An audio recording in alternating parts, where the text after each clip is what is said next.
One of my biggest issues, and this is something I've learned from stock trading and commodity trading, is that when everyone anticipates something, that's oftentimes when we don't see it happen. And I feel like when I talk to, I mean, right now there are so many bulls. I mean, for me being like a pseudo bear, thinking that maybe we haven't put it a low, the amount of like hate on Twitter is like at a contrarian level, where it's like everyone is just like, okay, we're gonna buy Bitcoin because even if it goes down, it's okay because the halving next year will make us rich, right?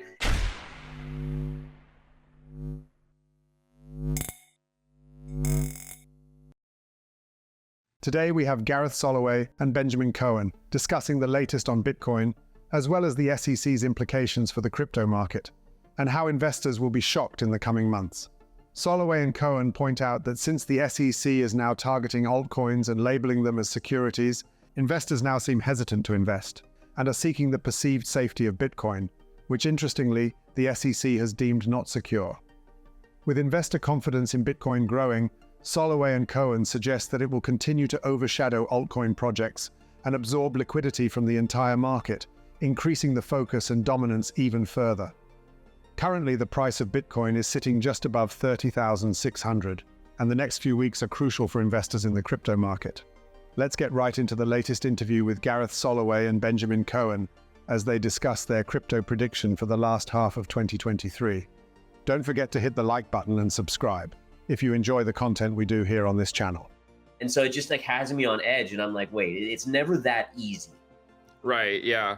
No, it's funny because I mean, I remember in 2015, I was not very optimistic because I mean we basically in 2015, if you remember, like Bitcoin, we sort of crashed in August, and I mean this is when the chart looks like this, so it's not obvious that it's not just going to come collapsing back down, and I wasn't very optimistic. Last cycle I was pretty optimistic, even going into the halving, like I was pretty optimistic that we would go into a bull run, but I also remind myself that there is this element of like, I was right about that, but it could have been I was right because the Fed printed $6 trillion, right? Like, Right. like what happens if the Fed doesn't do that, and again, like when the Fed prints that much money, you're going to have the riskiest assets go up, right? Because when there's more of that excess liquidity, it's those assets that'll go up.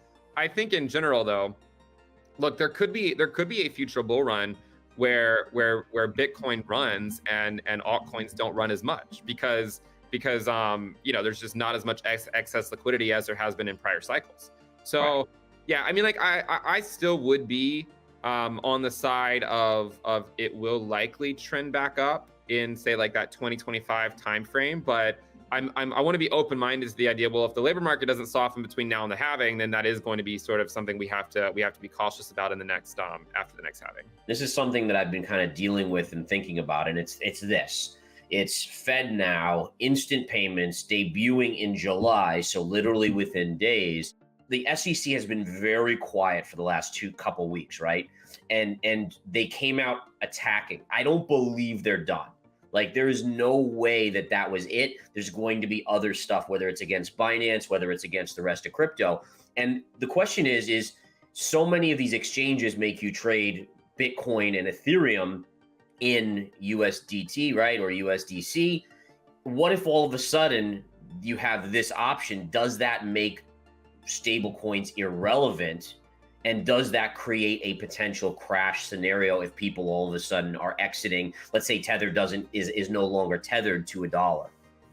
It's interesting because when you actually look at the stablecoin market cap, it's been going down. So it's almost like people, like the market kind of knows that this is happening. Like I mean, and a lot of this is because BUSD and as well as USDC has been going down. But yeah, I do think that there is some element there of stablecoin relevance is fading to some degree, and I don't know. I mean, with regards to the CBDCs, I've talked about some of those on some of the other live streams I've done, and I think you have to imagine that while I think everyone in crypto is sort of we live in a bubble, right? No pun intended, right? But there's a lot of people out there that don't necessarily value the same things that people in crypto value, and so I could see a lot of those people not really caring if they lose privacy or other things, right? Like what's important to me might not be important to everyone else. So Right. look, I do think that there is a risk of a CBDC coming. I mean, I know some states like Florida are moving away from that idea, but I could see it being a possibility in a few years. And I believe some countries are already starting to test it more so than the United States. I believe that is the case. So yeah. Look, my general thought process on crypto in general is that Bitcoin will stand the test of time, and like it could get absolutely wrecked in some of these higher risk scenarios, right? Like if any of these major stablecoins collapse, or if we get a major recession, yeah, like Bitcoin could collapse. But I do think that Bitcoin will eventually recover and go on to new heights. I think the bigger issue is that the use case for a lot of the altcoin market isn't so obvious. A couple of things that I wanted to talk about was, number one, last week we saw UK inflation ridiculously hotter than expected. Then a few days later, Japan had ridiculously hotter inflation than expected. I just saw in the overnight, the business climate index fell much more sharply, which basically says a longer recession. I think for the most part, already Europe's in recession. But we're now looking at data that is telling us that there's a bigger likelihood of a longer recession. And then the bigger question is, you have the stock market at 52-week highs. We have Bitcoin at these highs. Is there coming, number one, is if Japan and the UK have higher inflation than expected, is that going to be what we're going to see in the US?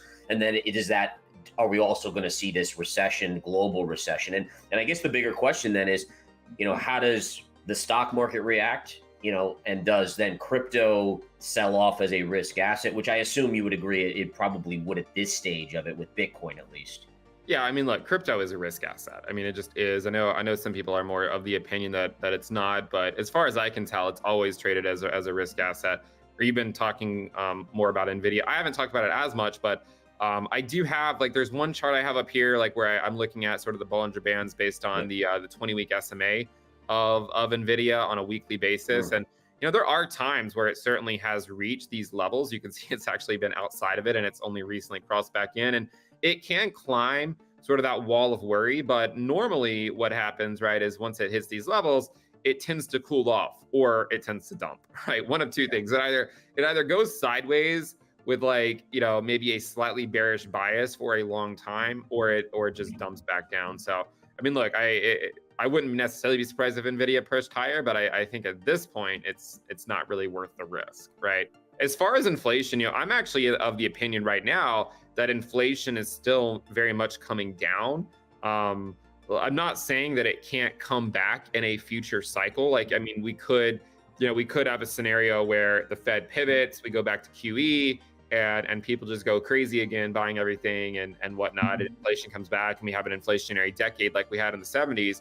But as far as I can tell, inflation has been coming down. This is inflation year-over-year approximation of contributions per category. If you look at even transportation, it's actually deflationary right now. It actually dropped last month. So I still do think that inflation will come down.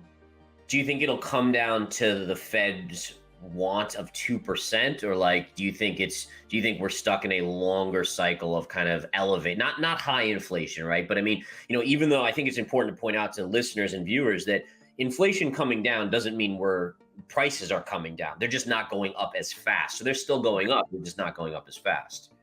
Right. Yeah. No, I that's a great point, right? There's a difference between disinflation and deflation. Right. Yeah, so it's also interesting because when inflation's high like this, it can also lead to inflated asset prices as well. Everything goes up, right? Groceries go up, asset prices go up too. Soloway notes that the current market sentiment reflects a lack of interest from retail investors, leading to an increase in Bitcoin adoption. He argues that if new participants are not entering the crypto space, the focus will remain on established assets like Bitcoin and Ethereum, highlighting the entry of institutional money into the market. Soloway and Cowen discuss a pivot coming in the next few weeks and are preparing for the crypto and stock markets to rally. Soloway also acknowledges positive regulatory developments, but expresses concerns about the impact of de-risking in the stock market and how that will have a negative impact on cryptocurrency. He says, while the regulatory landscape and rules for altcoins are still unclear, the positive impact for Bitcoin far outweighs the uncertainties in the broader crypto market. What do you think about the latest interview with Gareth Soloway and Benjamin Cowen? And what will be the next big move for Bitcoin in the coming weeks? Comment down below. Thanks so much for watching. Don't forget to like and subscribe. We'll see you in the next video.